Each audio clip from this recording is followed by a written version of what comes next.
When the ground beneath us shakes, we crave stability. When the heavens open up and rain pours down and we run for shelter. When life presents us with vagueness, with flashes of possibility, we long for mastery. It's more instinct than anything else. But could it be that that instinct that we run to like moths to a flame is leading us astray, that it doesn't have our best interests at heart? Could it be that we're so worried about protecting and maintaining an acceptable image for the world that we forget to build something internally that's worth protecting? What if that shaking is what brings down the foundations that held us back? What if that rain washes away the limits of yesterday as we evolve into something more? And what if those flashes of possibility require of us not mastery, no, not yet, but a willingness to be the fool? And what if that willingness isn't an unfortunate dead end, but a beginning? In one of his lectures at the University of Toronto, Jordan Peterson said, if you are not willing to be a fool, you can't be a master.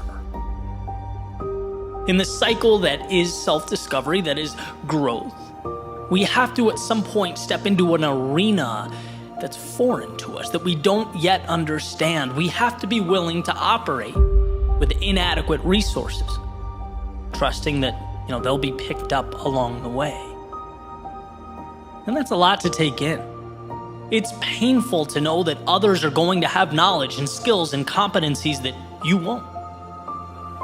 That you'll willingly inject yourself into the bottom of some hierarchy with nothing more than aspirations. But that willingness is your vehicle. And what's clear is that everyone wants the moon, but very few people have the courage to start constructing that spaceship. Very few have the courage to be the student. That's why our inclination is to quit when we can't snap our fingers and magically be on our way, when we can't leap past that wandering around the unknowns. The reality is, we have to fight, to scrap, to obtain that sense of belonging in a particular competency. And just talking about it brings me back. It's an obstacle that we all face. It's super real to me. I remember being featured on a podcast where the host literally asked me, why should I listen to what you have to say? Right? Like, who are you? Why are you road mapping your journey? Right? I remember fighting for relevance in an area in which, at the time I knew almost nothing about. And I love how Peterson articulates this battle. He says at some point, you'll want to make a change and you'll feel like an imposter. And guess what? You are. But you have to be. You'll ultimately feel worse if you don't do it. That's imposter syndrome. Feeling like a stranger in your own body. And guess what? It's not wrong. It's just a beginning. I like explaining it like jumping into a cold pool. It feels uncomfortable at first. It feels out of place, but then things normalize. They become comfortable. And what's the other option? To fear that minute of discomfort and never jump in? It's what we need to tell ourselves when we want something, but the climb seems too steep, right? That climb is manageable. You'll acclimate. The adversary's pushing beyond that fear of starting anew, taking your limited understanding, bringing it to the base of that mountain, a new Goliath, and looking up with confidence. And the question is, can you be foolish enough to do that? And once you've made that ceiling your next floor, will you be foolish enough to do it again and again and again?